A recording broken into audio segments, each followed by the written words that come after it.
Hello students, കഴിഞ്ഞ വീഡിയോയിൽ അതായത് സി പ്രോഗ്രാമിങ്ങിൻ്റെ ഫസ്റ്റ് പ്രോഗ്രാം ഡിസ്കസ് ചെയ്ത വീഡിയോയിൽ നമ്മൾ ഡിസ്കസ് ചെയ്ത പ്രോഗ്രാമാണ് ഈ കാണിച്ചിരിക്കുന്നത്.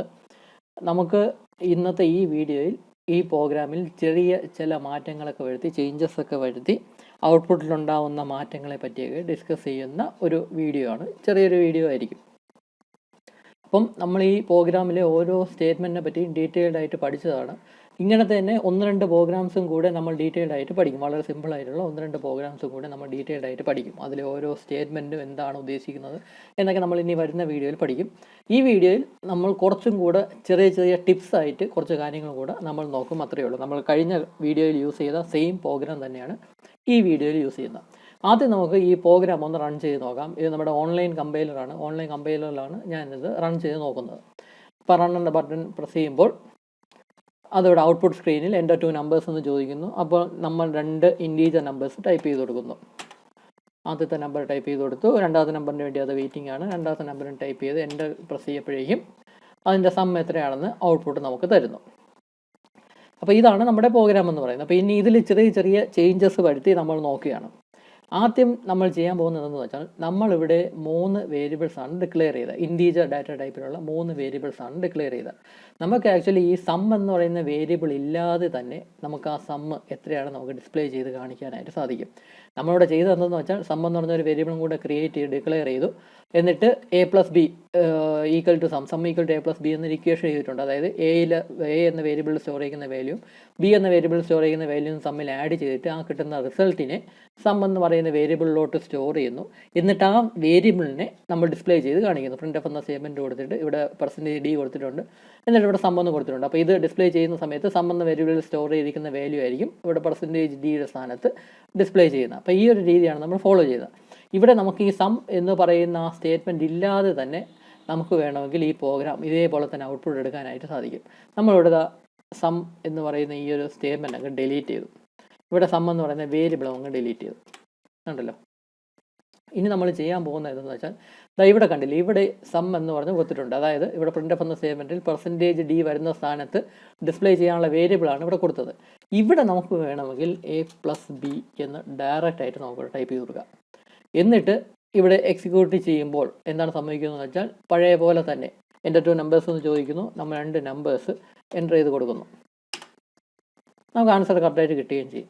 അതായത് സംഭവം എന്തെന്ന് വെച്ചാൽ ഇവിടെ നമുക്ക് വേരിയബിൾ തന്നെ കൊടുക്കണമെന്നില്ല. എന്തെങ്കിലും എക്സ്പ്രഷൻ, എന്തെങ്കിലും ഇക്വേഷനും വേണമെങ്കിലും നമുക്കിവിടെ മെൻഷൻ ചെയ്യാം. ആ ഇക്വേഷൻ അല്ലെങ്കിൽ ആ എക്സ്പ്രഷൻ സോൾവ് ചെയ്ത് കിട്ടുന്ന റിസൾട്ട് എന്താണോ ആ റിസൾട്ട് ഈ %d സ്ഥാനത്ത് നമുക്ക് ഡിസ്പ്ലേ ചെയ്യാൻ സാധിക്കും. %d ഡെസിമൽ പോയിന്റ്സ് ഉള്ള വാല്യൂസ് ആണെങ്കിൽ %f എന്ന് കൊടുക്കുക. അപ്പോൾ എന്തായാലും ഇക്വേഷൻ സോൾവ് ചെയ്ത് അപ്പം കിട്ടുന്ന റിസൾട്ട് എന്താണോ അതിന് നമുക്ക് ഡയറക്റ്റായിട്ട് ഇവിടെ ഡിസ്പ്ലേ ചെയ്ത് കാണിക്കാം പ്രിൻ്റ് എഫ് എന്ന സ്റ്റേറ്റ്മെൻറ്റ് വഴി. അപ്പോൾ നമുക്ക് ഇങ്ങനെയും ഈ പ്രോഗ്രാം സോൾവ് ചെയ്യാൻ സാധിക്കും. അപ്പോൾ നമ്മൾ ശ്രദ്ധിക്കേണ്ട കാര്യം എന്ന് പറഞ്ഞാൽ ഇവിടെ വേരിയബിൾ മാത്രമല്ല നമുക്ക് കൊടുക്കാൻ സാധിക്കുന്നത്, ഇങ്ങനത്തെ ഇക്വേഷൻസ് വേണമെങ്കിലും എന്തെങ്കിലും ആൻസർ കിട്ടുന്ന, അതായത് എന്തെങ്കിലും ന്യൂമറിക്കൽ വാല്യൂ ആൻസറായിട്ട് കിട്ടുന്ന ഇക്വേഷനും നമുക്കിവിടെ റെപ്രസെൻറ്റ് ചെയ്യാം. അപ്പോൾ ആ ഇക്വേഷൻ എക്സിക്യൂട്ട് ചെയ്ത് ആ കിട്ടുന്ന റിസൾട്ട് എന്താണോ അത് നമുക്കിവിടെ ഡിസ്പ്ലേ ചെയ്ത് കാണിക്കാൻ സാധിക്കും. ഡെസിമൽ പോയിൻറ്റ്സും കൂടെ ഡിസ്പ്ലേ ചെയ്യണമെങ്കിൽ ഇവിടെ %f എന്ന് നമ്മളിവിടെ മെൻഷൻ ചെയ്യണം. നമ്മുടെ ഈ ക്വസ്റ്റ്യനിൽ ഡെസിമൽ വാല്യൂസ് വരുന്നില്ല. അപ്പോൾ അതുകൊണ്ട് %d തന്നെ മതി. അപ്പോൾ ഈ ഒരു പോയിന്റ് നിങ്ങൾ ശ്രദ്ധിക്കുക. അപ്പോൾ ഇങ്ങനെ നമുക്ക് എഴുതാം എന്ന് എഴുതുന്നു. ഇനി ഞാനൊരു പോയിന്റ് കൂടെ പറയാം. നമ്മളിവിടെ കണ്ടല്ലോ ഇൻഡ് a,b എന്നൊരു സ്റ്റേറ്റ്മെൻറ്റ് കണ്ടു. ഈ സ്റ്റേറ്റ്മെൻറ്റ് കഴിഞ്ഞ് ഈ ഒരു എൻഡ് a,b എന്ന് എഴുതി നമ്മളൊരു സെമി കോളനും കൂടെ ഇട്ട് കൊടുത്തിട്ടുണ്ട്. ഈ സെമി കോളൻ്റെ പർപ്പസ് എന്തെന്ന് പറഞ്ഞാൽ ആ പർട്ടിക്കുലർ സ്റ്റേറ്റ്മെൻറ്റ് അവിടെ ടെർമിനേറ്റ് ആയി, ആ പർട്ടിക്കുലർ സ്റ്റേറ്റ്മെൻറ്റ് അവിടെ തീർന്നു എന്ന് കാണിക്കാൻ വേണ്ടിയാണ് ഈ സെമി കോളൻ ഇട്ടിരിക്കുന്നത്. എന്നിട്ട് അടുത്ത ലൈനിലാണ് നമ്മൾ അടുത്ത സ്റ്റേറ്റ്മെൻറ്റ് എഴുതുന്നത്. അങ്ങനെ അടുത്ത ലൈനിൽ തന്നെ നമുക്ക് അടുത്ത സ്റ്റേറ്റ്മെൻറ്റ് എഴുതണം എന്ന് നിർബന്ധമില്ല. നമുക്ക് വേണമെങ്കിൽ ആ സെയിം ലൈനിൽ തന്നെ ആ സ്റ്റേറ്റ്മെൻറ്റ് എഴുതാം. അവിടെ കുഴപ്പമില്ല. മാത്രമല്ല ഇവിടെ ഈ പ്രിൻ്റ് എഫ് എന്ന സ്റ്റേറ്റ്മെൻറ്റ് നമുക്ക് വേണമെങ്കിൽ ഈ സ്കാൻഎഫ് കഴിഞ്ഞിട്ട് ഇവിടെ നമുക്ക് എഴുതാൻ സാധിക്കും. ഇതെങ്ങനെ കൊടുത്താലും കറക്റ്റായിട്ട് എക്സിക്യൂട്ട് ചെയ്ത് വന്നോളും. സംഭവം എന്തെന്ന് വെച്ചാൽ ഈ സെമി കോളൻ ഉദ്ദേശിക്കുന്നത് ആ പർട്ടിക്കുലർ സ്റ്റേറ്റ്മെൻറ്റ് ടെർമിനേറ്റ് ആയി എന്നാണ്. എന്നിട്ട് അതേ ലൈനിൽ തന്നെ നമുക്ക് വേണമെങ്കിൽ അടുത്ത സ്റ്റേറ്റ്മെൻറ്റ് നമുക്ക് എഴുതാം. സ്പേസ് സേവ് ചെയ്യാനായിട്ട് ഇവിടെ ഇപ്പം ഇതുവരെ ഉണ്ടായിരുന്ന ലൈൻസ് ഇങ്ങനെ ഓവർലാപ്പ് ചെയ്ത് ഒരേ ലൈനിൽ തന്നെ 2 സ്റ്റേറ്റ്മെൻറ്റൊക്കെ കൊടുക്കുകയാണെങ്കിൽ നമുക്ക് കുറച്ചും കൂടെ സ്പേസ് സേവ് ചെയ്യാനായിട്ട് സാധിക്കും. അപ്പോൾ അങ്ങനെ നമുക്ക് ഒരു ലൈനിൽ തന്നെ ഒന്നിൽ കൂടുതൽ സ്റ്റേറ്റ്മെൻറ്റ്സ് ഒക്കെ നമുക്കിങ്ങനെ കൊടുക്കാനായിട്ട് സാധിക്കും. ഇതിപ്പോൾ എക്സിക്യൂട്ട് ചെയ്യുകയാണെങ്കിലും കറക്റ്റായിട്ട് നമുക്ക് ഔട്ട്പുട്ടൊക്കെ കിട്ടിക്കോളും. വാല്യൂ എല്ലാം കറക്റ്റായിട്ട് കിട്ടുന്നുണ്ട്. അപ്പോൾ അതായത് നമുക്ക് ഒരേ ലൈനിൽ തന്നെ ഒന്നിൽ കൂടുതൽ സ്റ്റേറ്റ്മെൻറ്റ്സ് നമുക്ക് എഴുതാവുന്നതേ ഉള്ളൂ. ശ്രദ്ധിക്കേണ്ട കാര്യം ഈ സെമി കോളൻ വിട്ടുപോകാൻ പാടില്ല. ഓരോ സ്റ്റേറ്റ്മെൻറ്റ് കഴിഞ്ഞിട്ട് സെമി കോളൻ ഇട്ടുപോകണം. എന്നിട്ട് വേണം ആ ലൈനിൽ തന്നെ അടുത്ത സ്റ്റേറ്റ്മെൻറ്റ് എഴുതാനായിട്ട്. പക്ഷേ സാധാരണ നമ്മൾ എക്സാമിന് ആൻസർ എഴുതുമ്പോൾ ഇങ്ങനെയൊന്നും എഴുതാറില്ല. കാരണം ഇത് കുറച്ച് കൺഫ്യൂസിങ് ആണെന്ന് പറയാം. എക്സാമിന് പേപ്പർ നോക്കുന്ന ടീച്ചറിന് ചിലപ്പോൾ ഒരു പക്ഷേ കൺഫ്യൂഷൻ ആയി പോയെന്നിരിക്കാം. അവർ ചിലപ്പോൾ അത് കാരണം മാർക്ക് കുറച്ചു എന്നൊക്കെ വരാം. അപ്പോൾ അതുകൊണ്ട് എക്സാമിന് നമ്മളിങ്ങനെ ഒരു ലൈനിൽ തന്നെ 2 സ്റ്റേറ്റ്മെൻറ്റ് അങ്ങനെ എഴുതാറില്ല. നമുക്ക് എന്തായാലും എക്സാമിന് ഒരുപാട് പേപ്പർ കാണുമല്ലോ. അപ്പോൾ അതുകൊണ്ട് വലുതാക്കി എഴുതാനേ നോക്കത്തുള്ളൂ. പ്രോഗ്രാം എന്ന് പറയുമ്പോൾ കുറച്ച് വലുതാക്കി എഴുതാനേ നോക്കത്തുള്ളൂ. അപ്പോൾ അതുകൊണ്ട് സഫിഷ്യൻറ്റ് സ്പേസ് ഒക്കെ കൊടുത്ത് ഓരോ ലൈനിലും ഓരോ സ്റ്റേറ്റ്മെൻറ്റ് ആയിട്ടൊക്കെ വെച്ച് നമ്മൾ എക്സാമിന് ആൻസർ എഴുതാറുള്ളൂ. തിയററ്റിക്കലി പറയുകയാണെങ്കിൽ നമുക്ക് ഇതാ ഈ ബ്രാക്കറ്റ് ഓപ്പൺ ചെയ്തല്ലോ, എന്നിട്ട് അതിൻ്റെ ബാക്കിയായിട്ട് തന്നെ ഈ ബ്രാക്കറ്റ് ഓപ്പൺ ചെയ്ത് സെയിം ലൈനിൽ തന്നെ നമുക്ക് ഈ സ്റ്റേറ്റ്മെൻറ്റ്സ് എഴുതി തുടങ്ങാം എന്നാണ് പറയുന്നത്. അതുപോലെ തന്നെ ഈ റിട്ടേൺ 0 കഴിഞ്ഞ് ഈ സെമിക്കോളൻ ഇട്ടിട്ട് ഇവിടെ തന്നെ നമുക്ക് ഈ ബ്രാക്കറ്റ് ഇട്ട് കൊടുക്കാം എന്നാണ് പറയുന്നത്. എന്നാലും കറക്റ്റായിട്ടൊക്കെ ഔട്ട്പുട്ട് കിട്ടുകയുള്ളൂ. പക്ഷേ എന്നാലും നമ്മൾ എക്സാമിന് ആൻസർ ചെയ്തപ്പോൾ അങ്ങനെയൊന്നും എഴുതാറില്ല. ഇത് ഓരോ ലൈനിലൊക്കെ ആയിട്ട് എഴുതുള്ളൂ. ഇൻ്റെ മെയിൻ എന്ന് എഴുതി അടുത്ത ലൈനിൽ നമ്മൾ കേർലി ബ്രാക്കറ്റ് ഓപ്പൺ ചെയ്യുള്ളൂ. എന്നിട്ട് അടുത്ത ലൈനിൽ സ്റ്റേറ്റ്മെൻറ്റ്സ് ചെയ്ത് തുടങ്ങത്തുള്ളൂ. അതുപോലെ തന്നെ റിട്ടേൺ 0 സെമിക്കോളൻ കഴിഞ്ഞിട്ട് അടുത്ത ലൈനിൽ നമ്മൾ ഈ ബ്രാക്കറ്റ് ക്ലോസ് ചെയ്യത്തുള്ളൂ. അപ്പോൾ അങ്ങനെ സാധാരണ നമ്മൾ എഴുതാറുള്ളൂ. അങ്ങനെ എഴുതിയാൽ മാത്രമേ നമുക്ക് മാർക്ക് കിട്ടുകയുള്ളൂ എന്ന് വേണമെങ്കിൽ പറയാം. അല്ലെങ്കിൽ കുറച്ചും കൂടെ കൺജസ്റ്റഡ് ആയി പോകും പ്രോഗ്രാം. അതുകൊണ്ട് നമുക്ക് എക്സാമിന് മാർക്ക് കിട്ടിയില്ല എന്ന് വരും. അപ്പോൾ അതുകൊണ്ട് നമ്മൾ പ്രോഗ്രാം നമ്മൾ വലുതാക്കിയതാ ഇങ്ങനെ വലുതാക്കി ഒരു ഭംഗിയായിട്ടുള്ള നല്ലൊരു രീതിയിൽ കുറച്ച് കാണാനൊരു ഭംഗിയായിട്ടുള്ള രീതിയിൽ മാത്രമേ നമ്മൾ എഴുതാറുള്ളൂ. മാത്രമല്ല അതാ ഇവിടെ ഈ ഒരു സ്പേസ് കൊടുക്കണമൊന്നുമില്ല. ഈ കേർലി ബ്രാക്കറ്റ് ഓപ്പൺ ചെയ്തിട്ട് ഇതേ ലെവലിൽ തന്നെ നമുക്ക് വേണമെങ്കിൽ ഈ സ്റ്റേറ്റ്മെൻറ്റ്സ് എഴുതാം. പക്ഷേ എന്നാലും നമ്മളങ്ങനെ എഴുതാറില്ല. അതാ ഇത്രയും സ്പേസ് വിട്ടിട്ട് മാത്രമേ നമ്മൾ സാധാരണ അങ്ങനെ എഴുതാറുള്ളൂ. എന്നാലല്ലേ ഒരു ഭംഗി കാണത്തുള്ളൂ പ്രോഗ്രാം എഴുതുമ്പോൾ. അപ്പോൾ ഇങ്ങനെയൊക്കെ നമുക്ക് ചെയ്യാം എന്ന് പറഞ്ഞു വന്നേ ഉള്ളൂ. അപ്പോൾ നമ്മൾ പ്രോഗ്രാം എഴുതുമ്പം ഇങ്ങനെ ഓരോ ലൈനിലും ഓരോ സ്റ്റേറ്റ്മെൻറ്റൊക്കെ വെച്ച് എഴുതുക. ഇങ്ങനെ കുറച്ച് ഈ മെയിൻ ഫംഗ്ഷൻ സ്റ്റാർട്ട് ചെയ്ത് കഴിഞ്ഞിട്ട് ഇത്രയും സ്പേസ് വിട്ടിട്ട് വേണം ഓരോ ലൈൻസ് സ്റ്റേറ്റ്മെൻറ്റൊക്കെ എഴുതാനൊക്കെ ആയിട്ട്. അപ്പോൾ കാണുമ്പോൾ കുറച്ച് ഭംഗിയായിട്ടൊക്കെ തോന്നും. ഇനി അടുത്ത ഒരു പോയിന്റ് നോക്കാം. നമ്മളിപ്പോൾ ഇൻറ്റീജർ ഡാറ്റ ടൈപ്പിലുള്ള വേരിയബിൾസാണ് നമ്മൾ ഡിക്ലെയർ ചെയ്തത്. അതായത് ഇൻറ്റീജർ വാല്യൂസേ നമ്മൾ ഇൻപുട്ടായിട്ട് കൊടുക്കുകയുള്ളൂ എന്നൊരു അസംഷനിലാണ് ഈ പ്രോഗ്രാം എഴുതിയത്. നമ്മളിപ്പം ഡെസിമൽ പോയിൻറ്റ്സ് ഉള്ള വാല്യൂസാണ് ഇൻപുട്ടായിട്ട് കൊടുക്കുന്നതെങ്കിൽ എന്ത് സംഭവിക്കും എന്ന് നോക്കാം. നമുക്ക് ട്രയലായിട്ട് നോക്കാം. റൺ ചെയ്യുന്നു. ആദ്യം എൻ്റെ 2 നമ്പേഴ്സ് എന്ന് ചോദിക്കുന്നു. നമ്മൾ ആദ്യമേ തന്നെ ഒരു ഡെസിമൽ പോയിൻ്റ് ഉള്ള ഒരു വാല്യൂ ആണ് നമ്മൾ എൻ്റർ ചെയ്ത് കൊടുക്കുന്നത്. 12.54 എന്ന് കൊടുക്കുന്നു. എൻ്റർ പ്രസ് ചെയ്യുമ്പോഴേ അവിടെ വെച്ച് അതങ്ങ് സ്റ്റോപ്പ് ആവുന്നു. അതായത് നമ്മൾ ഇൻറ്റീജർ കൊടുക്കുന്നതിന് പകരം ഇൻറ്റീജർ വാല്യൂ കൊടുക്കുന്നതിന് പകരം ഫ്ലോട്ട് അതായത് ഡെസിമൽ പോയിൻറ്റ്സ് ഉള്ള വാല്യൂ ആണ് കൊടുത്തത്. അപ്പോൾ അവിടെ വെച്ച് അതങ്ങ് സ്റ്റോപ്പായി, പ്രോഗ്രാം അങ്ങ് ക്രാഷായി എന്നൊക്കെ വേണമെങ്കിൽ പറയാം. ആദ്യത്തെ നമ്പർ ഈ 12 എന്ന് പറഞ്ഞാൽ ആ നമ്പർ മാത്രമേ അത് എടുത്തോളൂ. രണ്ടാമത്തെ നമ്പർ അക്സെപ്റ്റ് ചെയ്ത് പോലുമില്ല. ചുമ്മാ അതിൻ്റെ ആദ്യത്തെ വേരിയബിളുള്ള നമ്പർ വെച്ച് നമുക്ക് സമ്മൊക്കെ ചുമ്മാ ഇങ്ങനെ എഴുതി കാണിച്ചു. അതായത് റോങ് ആയിട്ടുള്ള ഒരു ആൻസറാണ് നമുക്ക് കിട്ടിയിരിക്കുന്നത്. അപ്പം എന്താണോ ഡാറ്റ ടൈപ്പ് ആ ഡാറ്റ ടൈപ്പിലുള്ള ഇൻപുട്ട് മാത്രമേ നമ്മൾ കൊടുക്കാൻ പാടുള്ളൂ. അതല്ല എങ്കിൽ ഒന്നുകിൽ പ്രോഗ്രാം ക്രാഷ് ആവും, അല്ലെങ്കിൽ റോങ് ആയിട്ടുള്ള റിസൾട്ട് നമുക്ക് കിട്ടുകയും ചെയ്യും. അതാണ് സംഭവം. അപ്പോൾ ഇവിടെ ശ്രദ്ധിക്കേണ്ട കാര്യം, നമുക്കിപ്പം രണ്ടാമത്തെ വാല്യൂ എഴുതും. ഇപ്പോൾ ആദ്യത്തെ വാല്യൂ ആയിട്ട് തന്നെ ഒരു ഡെസിമൽ പോയിൻ്റുള്ള നമ്പറാണ് കൊടുത്തതെന്ന് എഴുതുക. നമുക്ക് രണ്ടാമത്തെ വാല്യൂ ആയിട്ട് ഡെസിമൽ പോയിൻ്റുള്ള നമ്പർ കൊടുത്താൽ എന്ത് ഔട്ട്പുട്ട് കിട്ടുമെന്ന് നോക്കാം. ആദ്യം ഒരു 12 എന്ന് ടൈപ്പ് ചെയ്യുക. എന്നിട്ട് രണ്ടാമത്തെ നമ്പറായിട്ട് 10.5 എന്ന് നമ്മൾ കൊടുക്കുന്നു. ഇപ്പം നമുക്ക് എന്ത് ആൻസർ കിട്ടുമെന്ന് നോക്കാം. ഇവിടെ കിട്ടിയിരുന്ന ആൻസർ വന്നത് 22 ആണ്. സംഭവം എന്താണെന്ന് വെച്ചാൽ രണ്ടാമത്തെ വാല്യൂ ആയിട്ട് നമ്മൾ എൻ്റർ ചെയ്തതിൽ 0.5 എന്നത് അത് റീഡ് ചെയ്തതേ ഇല്ല. നമ്മൾ ഇൻറ്റീജർ വാല്യൂ ആയിട്ടാണ് അക്സെപ്റ്റ് ചെയ്യുന്നത്. മാത്രമല്ല ഇൻറ്റീജർ ഡാറ്റ ടൈപ്പിലുള്ള വേരിയബിളിലോട്ടാണ് നമ്മളത് സ്റ്റോർ ചെയ്യുന്നത്. അതുകൊണ്ട് തന്നെ ഡെസിമൽ പോയിൻറ്റ്സ് അതിൽ സ്റ്റോർ ആവുകയില്ല. ഡെസിമൽ പോയിൻറ്റ് സ്റ്റോർ ആവാത്തത് കൊണ്ട് തന്നെ രണ്ടാമത്തെ വേരിയബിളിൻ്റെ വാല്യൂ 10.5 കൊടുത്താലും 10 മാത്രമേ അത് സ്റ്റോർ ആവത്തുള്ളൂ. 0.5 അത് സ്റ്റോർ ചെയ്യത്തില്ല. അപ്പോൾ അതുകൊണ്ടാണ് നമുക്ക് ഇങ്ങനെ ഒരു ആൻസർ കിട്ടിയത്. എന്തായാലും ആൻസർ റോങ് ആണ് എന്ന് മനസ്സിലായല്ലോ. അപ്പോൾ നമ്മൾ ചെയ്യേണ്ടതെന്ന് വെച്ചാൽ ഡാറ്റ ടൈപ്പുകൾ കറക്റ്റ് ആയിരിക്കണം. കറക്റ്റ് വേരിയബിൾ ഡിക്ലെയർ ചെയ്യുന്ന അതേ ഡാറ്റ ടൈപ്പിലായിരിക്കണം ഇൻപുട്ട് അക്സെപ്റ്റ് ചെയ്യേണ്ടത്.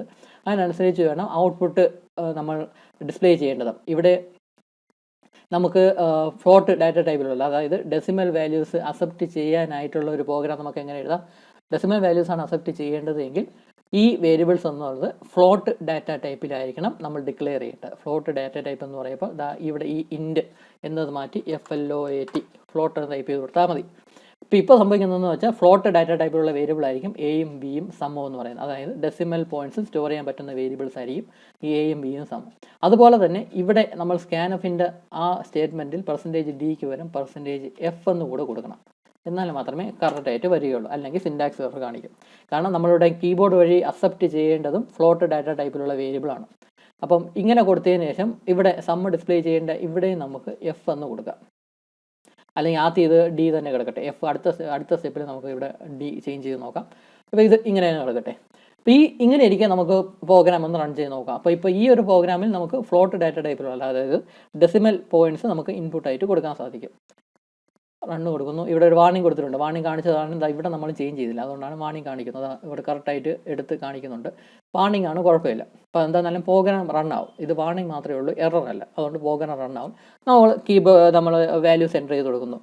നമുക്ക് ഡെസിമൽ പ്ലേസസ് ഉള്ള വാല്യൂസ് എൻ്റർ ചെയ്ത് കൊടുക്കാം. 45.14 എന്നും അടുത്തതിന് 78.457 ഇതിന് ഡെസിമൽ പോയിൻറ്റ്സും കൊടുത്തിട്ടുണ്ട്. അത് കൊടുക്കുന്നു. ഇവിടെ കണ്ടല്ലോ ഒരു തെറ്റായിട്ടുള്ള ഒരു വാല്യൂ ആണ് കണ്ടത്. എന്തോ ഒരു റാൻഡം നമ്പറാണ് വന്നത്. അതിൻ്റെ റീസൺ എന്തുകൊണ്ടാണ് നമ്മൾ ഇവിടെയും ചേഞ്ച് ചെയ്തില്ല. അപ്പം ഇങ്ങനെ എല്ലായിടത്തും ഡാറ്റ ടൈപ്പ് കറക്റ്റായിട്ട് ചേഞ്ച് ചെയ്ത് കൊടുത്താൽ മാത്രമേ നമുക്ക് കറക്റ്റായിട്ടുള്ള ആൻസറും കിട്ടുകയുള്ളൂ. ഇവിടെ സം എന്ന് പറയുന്ന ഫ്ലോട്ട് ഡാറ്റ ടൈപ്പിലാണ് നമ്മൾ ക്രിയേറ്റ് ചെയ്തത്. അതുകൊണ്ട് തന്നെ ഇവിടെ %d അല്ല കൊടുക്കേണ്ടത്, %f ആണ് കൊടുക്കേണ്ടത്. ഇനി നമ്മൾ റൺ ചെയ്ത് നോക്കുന്നു. അപ്പോൾ ഇവിടെ വാർണിംഗും കാണിക്കത്തില്ല ഇത്തവണ. വാർണിംഗ് ഒന്നും കാണിച്ചില്ല. നമ്മൾ എൻ്റർ ചെയ്ത് കൊടുക്കുന്നു. 45.24 എന്നും വേണമെങ്കിൽ 78.13. ഓക്കെ, ആൻസർ ഇവിടെ കിട്ടിയിട്ടുണ്ട്. ഇത്രയും ഒരു ആൻസർ കിട്ടിയിട്ടുണ്ട്. 123.485138 എന്നൊക്കെ കിട്ടിയിട്ടുണ്ട്. നമുക്കൊന്നും കൂടെ റൺ ചെയ്ത് നോക്കാം. നമുക്ക് ഇത്രയും ഡെസിമൽ പോയിൻറ്റ്സ് ഉള്ള ഒരു വാല്യൂ വേണ്ട. നമുക്ക് 2 ഡെസിമൽ പോയിൻറ്റ്സ് ഉള്ള വാല്യൂ എൻ്റർ ചെയ്ത് നോക്കാം. 14.25 പിന്നെ 25.14 നോക്കാം. ആൻസർ എത്ര കിട്ടുമെന്ന് നോക്കാം. ഇവിടെ കിട്ടിയ ആൻസർ ഉണ്ടോ? നമുക്ക് ഇങ്ങനെ ഒരു ആൻസറാണ് കിട്ടിയത്. അതായത് 39.389999 എന്നൊരു ആൻസറാണ് കിട്ടിയത്. സംഭവം എന്ന് പറഞ്ഞാൽ ഇത്രയും ആക്യുറസി ഉണ്ട്. നമ്മൾ ഈ %f എന്ന് കൊടുക്കുകയാണെങ്കിൽ ഫ്ലോട്ട് ഡാറ്റ ടൈപ്പിലുള്ള ഇത് വെച്ച് നമ്മൾ ഈ പ്രിൻ്റ് ഓഫ് സ്റ്റേറ്റ്മെൻറ്റ് വേരിയബിളോടെ റെപ്രസെൻറ്റ് ചെയ്യുകയാണെങ്കിൽ ഒരു 6 ഡിജിറ്റുള്ള ഡെസിമൽ പ്ലേസസ് ആയിരിക്കും അത് ഔട്ട്പുട്ടായിട്ട് തരുന്നത്. കറക്റ്റായിട്ട് ഇതിൻ്റെ ഔട്ട്പുട്ട് എത്രയെന്ന് പറഞ്ഞാൽ 39.39 ആണ് വരേണ്ടത്. ഇവിടെ 0.25 0.14 കൂടെ ആഡ് ചെയ്യുമ്പോൾ 0.39 കിട്ടാം. അപ്പോൾ 39.39 ആണ് നമുക്ക് കറക്റ്റായിട്ടുള്ള ആൻസർ വരേണ്ടത്. പക്ഷേ ഡീഫാൾട്ടായിട്ട് %f എന്ന് നമ്മളിവിടെ മെൻഷൻ ചെയ്യുകയാണെങ്കിൽ 6 ഡെസിമൽ പ്ലേസസ് ഉള്ളൊരു നമ്പറായിട്ടായിരിക്കും അതിവിടെ കാണിക്കുന്നത്. അപ്പോൾ അതുകൊണ്ടാണ് ഇതിങ്ങനെ വന്നത്. അപ്പോൾ അത് ഒഴിവാക്കാനായി നമുക്കിപ്പോൾ ഇത്രയും ഡെസിമൽ പ്ലേസസ് ഒന്നും ആവശ്യമില്ല. ഇങ്ങനെ 6 ഡെസിമൽ പ്ലേസസ് ഒന്നും ആവശ്യമില്ല. നമുക്ക് ഇവിടെ ഇപ്പം 2 ഡെസിമൽ പ്ലേസ് മതി. അങ്ങനെ 2 ഡെസിമൽ പ്ലേസ് മതിയെങ്കിൽ നമ്മൾ ഇങ്ങനെ ഒരു ചേഞ്ച് വരുത്തണം. ഇവിടെ %f-ന് പകരം %.2f എന്ന് കൊടുക്കും. ഇവിടെ 0.2 എന്ന് പറഞ്ഞാൽ 2 ഡെസിമൽ പ്ലേസ് കാണിച്ചാൽ മതി. ആ ഫ്ലോട്ട് വേരിയബിളിൽ 2 ഡെസിമൽ പ്ലേസ് കാണിച്ചാൽ മതി. ഇതിപ്പോൾ റൺ ചെയ്ത് നോക്കാം. 14.25 നമുക്ക് അത്ര 15 ഇതുപോലെ 14 കൊടുത്ത് നോക്കാം. ആൻസറാ 29.39. ഇങ്ങനെ 39 കിട്ടിയിട്ടുണ്ട്. ഇത് ഒഴിവാക്കി ഇവിടെ ഈ വെറും %f എന്നായിരുന്നുവെങ്കിൽ 29.389998 എന്നൊക്കെ ആൻസർ ഇവിടെ വന്നേനെ. അപ്പം നമ്മളിവിടെ സാധാരണ എപ്പോഴും %f എന്ന ഒരു സംഭവമാണ് നമ്മളിവിടെ കൊടുക്കുന്നതെങ്കിൽ നമ്മുടെ ഒരു ആക്യുറസിയും കൂടെ എത്ര ഡെസിമൽ പ്ലേസസ് ഡിസ്പ്ലേ ചെയ്യണം എന്നും കൂടെ നമ്മൾ സാധാരണ കൊടുക്കും. എന്നാൽ മാത്രമേ നമുക്ക് വേണ്ട രീതിയിലുള്ള ഒരു ആൻസർ ഡിസ്പ്ലേ ചെയ്ത് കിട്ടുകയുള്ളൂ. അതുകൊണ്ടാണ് ഈ %.2f എന്ന് കൊടുക്കുന്നത്. അതായത് 2 ഡെസിമൽ പ്ലേസ് മാത്രം നമുക്ക് ഡിസ്പ്ലേ ചെയ്താൽ മതി. ഡീഫാൾട്ടായിട്ട് 6 ഡെസിമൽ പ്ലേസസ് വരെ ഡിസ്പ്ലേ ചെയ്യാനായിട്ട് സാധിക്കും. ഈ %f എന്ന് കൊടുക്കുകയാണെങ്കിൽ നമുക്ക് 6 ഡെസിമൽ പ്ലേസസ് വേണ്ട, 2 ഡെസിമൽ പ്ലേസ് വേണ്ടു എന്നുള്ളതെങ്കിൽ 0.2 എന്ന് നമ്മളിവിടെ മെൻഷൻ ചെയ്യണം. %.2f എന്ന് മെൻഷൻ ചെയ്യുകയാണെങ്കിൽ 2 ഡെസിമൽ പ്ലേസസിലുള്ള ആൻസർ ആയിരിക്കും നമുക്ക് കിട്ടുന്നത്. അപ്പം ഇങ്ങനത്തെ പോയിൻറ്റ്സ്, ഇങ്ങനത്തെ 1-2 പോയിൻറ്റ്സും കൂടെ നമ്മൾ ഓർത്തിരിക്കുക. ഇനി ഒരു കാര്യം കൂടെ ഉണ്ട്. ഈ വരുന്ന വാല്യൂ എന്ന് പറഞ്ഞാൽ റൗണ്ട് ചെയ്ത് വരുന്ന വാല്യൂ ആയിരിക്കും നമുക്ക് വരുന്നത്. ഇപ്പോൾ നമുക്കൊരു സാമ്പിൾ എക്സാമ്പിളും കൂടെ നമുക്ക് ചെക്ക് ചെയ്യാം. നമുക്ക് 50.76 എന്ന ആദ്യത്തെ നമ്പർ കൊടുക്കുന്നു. രണ്ടാമത്തെ നമ്പറായിട്ട് 30.658. ഇപ്പോൾ കിട്ടേണ്ട ആൻസർ ആക്ച്വലി നമ്മൾ കാൽക്കുലേറ്ററിലൊക്കെ ടൈപ്പ് ചെയ്യുന്ന സമയത്ത് ഇതിൻ്റെ ആൻസർ കിട്ടുന്ന ആൻസർ എത്രയെന്ന് പറഞ്ഞാൽ 81.418 എന്നായിരിക്കും. 81.418. പക്ഷേ നമ്മളിവിടെ %2f എന്ന് കൊടുത്തിട്ടുണ്ട്. അപ്പോൾ %.2f എന്ന് കൊടുത്തിട്ടുള്ളതുകൊണ്ട് 2 ഡെസിമൽ പ്ലേസസിലായിരിക്കും നമുക്ക് ആൻസർ കിട്ടുന്നത്. അപ്പോൾ നമ്മുടെ കാൽക്കുലേറ്ററിൽ അടിച്ച് നോക്കുമ്പം 81.418 ആണ് ആൻസർ എങ്കിലും അതുകൊണ്ട് റൗണ്ട് ചെയ്ത് 81.42 എന്ന ആൻസർ ആയിരിക്കും നമുക്ക് തരുന്നത്. അപ്പോൾ എത്ര ഡെസിമൽ പ്ലേസ് വേണോ അതിനനുസരിച്ച് നമുക്ക് ചേഞ്ച് ചെയ്യാൻ. അപ്പോൾ ഇതേ സാമ്പിൾ തന്നെ നമുക്ക് %f ഇട്ടാൽ എത്ര കിട്ടുമെന്ന് നോക്കാം. ഇതേ വാല്യൂസ് തന്നെ നമുക്ക് ഇൻപുട്ടായിട്ട് കൊടുക്കാം. 50.76, അടുത്തത് 30.658. ഇതാ കിട്ടിയത് ഇങ്ങനെ ഒരു ആൻസറാണ് 81.41799 എന്നൊക്കെ പറഞ്ഞാണ് വരുന്നത്. അപ്പോൾ അതായത് നമുക്ക് നേരത്തെ കിട്ടിയതെന്ന് പറഞ്ഞാൽ 81.42 എന്നായിരുന്നു നമുക്ക് കിട്ടിയത്. അപ്പം എപ്പോഴും നമ്മൾ ഇത്രത്തോളം ആക്യുറസി നമുക്ക് ആവശ്യമില്ല. അതുകൊണ്ട് ഒരു 0.2 പെർസെൻറ്റേജ് ആണ് നമ്മൾ പ്രിൻ്റ് എഫ് എന്ന സ്റ്റേറ്റ്മെൻറ്റ് നമ്മൾ റെപ്രസെൻറ്റ് ചെയ്യാനായിട്ട് കൊടുക്കുന്നതെങ്കിൽ 0.2 എന്നോ 0.1 എന്നോ അല്ലെങ്കിൽ 0.3 എന്നോ ഒക്കെയുള്ള ആൻസർ ഒരു റെപ്രസെൻറ്റേഷൻ ആയിരിക്കും നമ്മൾ എപ്പോഴും കൊടുക്കുന്നത്. അപ്പോൾ ഈ ഒരു പോയിന്റ് ശ്രദ്ധിച്ചേക്കുക. ഇനി അടുത്തത്, ഇപ്പം ഇവിടെ നമ്മൾ സം എന്നുള്ളത് ഫ്ലോട്ട് ഡാറ്റ ടൈപ്പിലുള്ളതാണ് കൊടുത്തതെന്ന് പറഞ്ഞു. അതിന് പകരം പെർസെൻറ്റേജ് ഡി എന്ന് കൊടുക്കുകയാണെങ്കിൽ പ്രോഗ്രാം ക്രാഷ് ചെയ്യും, അല്ലെങ്കിൽ റോങ് ആയിട്ടുള്ള റിസൾട്ട് ഒക്കെ ആയിരിക്കും കിട്ടുന്നത്. അത് നിങ്ങൾക്ക് മനസ്സിലായില്ല. അപ്പോൾ ഡാറ്റ ടൈപ്പ് കൊടുക്കുന്ന ഡാറ്റ ടൈപ്പ് എല്ലാം കറക്റ്റ് തന്നെയായിരിക്കും. ഇനി നമുക്ക് നോക്കാം, നമ്മൾ ഇവിടെ ഇപ്പം ഫ്ലോട്ടിലുള്ള 3 ഡാറ്റ ടൈപ്പും ഫ്ലോട്ടിലാണ് ക്രിയേറ്റ് ചെയ്തത്. അപ്പോൾ നമുക്ക് ഇനി വേറെ ഒരു എക്സാമ്പിൾ നോക്കാം. ഇതിൽ തന്നെ 3 വേരിയബിളും ഫ്ലോട്ട് ഡാറ്റ ടൈപ്പിലല്ലാതെ നമുക്കതൊന്ന് ചേഞ്ച് ചെയ്ത് നോക്കാം. നമ്മളിവിടെ ബി എന്നുള്ളത്, അതായത് രണ്ടാമത്തെ വേരിയബിൾ നോക്കുകയാണെങ്കിൽ ഇൻറ്റീജറായിട്ടൊന്ന് കൊടുത്തു നോക്കാം. വെറുതെ ഇൻറ്റീജറായിട്ട് കൊടുക്കുകയാണെങ്കിൽ ഇൻറ്റ് എന്ന് പറഞ്ഞ് ബി ഇങ്ങനെ സ്റ്റേറ്റ്മെൻറ്റ് കൊടുത്തു. അപ്പോൾ ഇവിടെ സംഭവിക്കുന്നതെന്ന് വെച്ചാൽ 2 വേരിയബിൾ ഫ്ലോട്ടിൽ ഡിക്ലെയർ ചെയ്തിട്ടുണ്ട്, എയും സമ്മും. അതുപോലെ തന്നെ ബി എന്ന് പറഞ്ഞ രണ്ടാമത്തെ വേരിയബിൾ നമ്മൾ ഇൻറ്റീജറായിട്ട് നമ്മൾ ഡിക്ലെയർ ചെയ്തിട്ടുണ്ട്. അപ്പോൾ അതിനനുസരിച്ച് നമുക്ക് ഇവിടെയും ചേഞ്ചസ് വരുത്തണം. ഇവിടെ പെർസെൻറ്റേജ് എഫിന് വരും പെർസെൻറ്റേജ് ഡി കൊടുക്കണം. അതായത് രണ്ടാമത്തെ ഇൻപുട്ട് ഇൻറ്റീജർ വാല്യൂ ആയിട്ടാണ് നമ്മൾ അക്സെപ്റ്റ് ചെയ്യാൻ പോകുന്നത്. അപ്പോൾ അത് ഇവിടെ കൊടുത്തിട്ടുണ്ട്. ഇവിടെ പെർസെൻറ്റേജ് 2f തന്നെ ആയിക്കോട്ടെ, കാരണം സം എന്ന് പറയുന്നത് ഫ്ലോട്ട് ഡാറ്റ ടൈപ്പിലുള്ളതാണ്. മാത്രമല്ല ഒരു ഫ്ലോട്ടും ഒരു ഡെസിമൽ പോയിൻ്റ് ഉള്ള ഒരു നമ്പറും ഒരു ഇൻറ്റീജറും കൂടി ആഡ് ചെയ്യുമ്പോൾ എന്തായാലും ഡെസിമൽ പോയിൻ്റ് ഉള്ള റിസൾട്ട് ആയിരിക്കും കിട്ടുന്നത്. അതുകൊണ്ട് സം ഇവിടെ ഫ്ലോട്ട് ഡാറ്റ ടൈപ്പിൽ തന്നെ മതി. നമുക്കിതൊന്ന് റൺ ചെയ്ത് നോക്കാം. അപ്പോൾ നമ്മളിവിടെ റൺ ചെയ്യുന്ന സമയത്ത് ആദ്യത്തെ വേരിയബിൾ ഫ്ലോട്ട് ഡാറ്റ ടൈപ്പിലുള്ള ഒരു വേരിയബിളിനെ നമ്മൾ കൊടുക്കുന്നു, രണ്ടാമത്തെ വേരിയബിൾ ഇൻറ്റീജർ കൊടുക്കുന്നു. അപ്പോൾ ഇങ്ങനെ കൊടുക്കുമ്പോഴേക്കും കറക്റ്റായിട്ട് ആൻസർ കിട്ടിക്കോളും. 55.21 എന്ന ആൻസർ നമുക്കിവിടെ കിട്ടി. അപ്പോൾ ഇങ്ങനെ നമുക്ക് മിക്സ് ചെയ്ത് വേരിയബിൾസൊക്കെ ക്രിയേറ്റ് ചെയ്യാനായിട്ട് സാധിക്കും. അപ്പോൾ ഇവിടെ തന്നെ നമ്മൾ നോക്കുക, ഇവിടെ രണ്ടാമത്തെ വേരിയബിളിന് ഇൻറ്റീജറിന് പകരം ഫ്ലോട്ട് ഡാറ്റ ടൈപ്പിലുള്ള വേരിയബിളാണ് ആൻസറാണ് ഇൻപുട്ടാണ് നമ്മൾ കൊടുക്കുന്നതെങ്കിൽ എന്ത് സംഭവിക്കുമെന്ന് നോക്കാം. 15.21 ആദ്യത്തെ വേരിയബിൾ ഫ്ലോട്ട് ഡാറ്റ ടൈപ്പിൽ തന്നെ, രണ്ടാമത്തെ വേരിയബിൾ ഇൻറ്റീജറിന് പകരം നമ്മൾ ഫ്ലോട്ട് ഡാറ്റ ടൈപ്പിൽ തന്നെ കൊടുക്കുന്നു എന്ന് കരുതുക. 10.5 എന്ന് കൊടുത്തു. ഇപ്പോൾ കിട്ടുന്ന ആൻസർ എത്രയാണ്? 25.21. സംഭവം എന്തെന്ന് വെച്ചാൽ ഇൻറ്റീജറെ ഇതിവിടെ അക്സെപ്റ്റ് ചെയ്യുകയുള്ളൂ. നമ്മൾ ഫ്ലോട്ട് ഡെസിമൽ പോയിൻ്റുള്ള വാല്യൂ കൊടുത്താലും ആദ്യത്തെ 10 മാത്രമേ അത് അക്സെപ്റ്റ് ചെയ്യത്തുള്ളൂ. 0.5 അത് ഇഗ്നോർ ചെയ്യും. അതുകൊണ്ടാണ് ഇങ്ങനെ ഒരു ആൻസർ കിട്ടിയത്. അപ്പോൾ ഇവിടെ അക്സെപ്റ്റ് ചെയ്യുന്നത് പോയിന്റ് ഡി എന്ന് മാത്രമേ, പെർസെൻറ്റേജ് ഡി എന്നാണ് കൊടുത്തിട്ടുള്ളത്. അതുകൊണ്ട് ഇൻപുട്ട് ഇൻറ്റീജർ നമ്പർ മാത്രമേ അത് അക്സെപ്റ്റ് ചെയ്യുകയുള്ളൂ. അല്ലാതെ നമ്മൾ ഫ്ലോട്ട് വാല്യൂ ഡെസിമൽ പോയിൻ്റുള്ള വാല്യൂ എൻ്റർ ചെയ്ത് കൊടുത്താലും അത് അക്സെപ്റ്റ് ചെയ്യത്തില്ല. ഈ ഡെസിമൽ 0.5 എന്നുള്ളത് അതങ്ങ് ഇഗ്നോർ ചെയ്യും. എന്നിട്ട് ഇൻറ്റീജർ വാല്യൂ മാത്രമേ അത് സേവ് ചെയ്യത്തുള്ളൂ. കാരണം ഈ ബി എന്ന് പറയുന്ന വേരിയബിളിൽ എന്തായിരുന്നാലും ഇൻറ്റീജർ നമ്പർ മാത്രമേ സ്റ്റോർ ചെയ്യാൻ സാധിക്കത്തുള്ളൂ. കാരണം അത് ഇൻറ്റീജർ ഡാറ്റ ടൈപ്പിലാണ് ഡിക്ലെയർ ചെയ്തിരിക്കുന്നത്. അപ്പോൾ അതുകൊണ്ട് ഡെസിമൽ പോയിൻറ്റ്സ് ഉള്ള നമ്പർ കൊടുത്താലും ആ ഡെസിമൽ പോയിൻറ്റ്സിനെ ഫുള്ളായിട്ട് അങ്ങ് ഇഗ്നോർ ചെയ്യും.